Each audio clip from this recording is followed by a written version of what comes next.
ವಜ್ರ ಬಲ್ಲಾಳರಾಯ ಸೋಗೆ ಬಲ್ಲಾಳರಾಯ ಕತ್ತಿಗಲೆ ಬಿತ್ತಿ ಹೋದ ವಂಶಾದವನು. ಈ ಸೀಮೆಗೆ ಶಿವ ನೀಡಿದ ವರವೋ, ಈ ಊರಿಗೆ ಇವಾಲದ ಮರವೋ.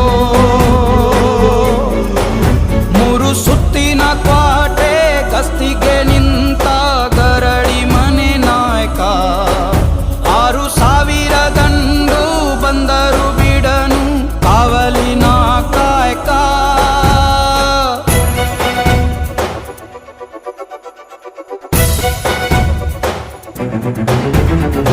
ಏಳು ಏಳೆಡೆಯ ಸರ್ಪ ಬಂದು ಕುಂತೈತೋ ಯಪ್ಪ, ನಮ್ಮ ಹುಲಿಯೂರು ದುರ್ಗ ಕಾಯೋ ತನ್ನ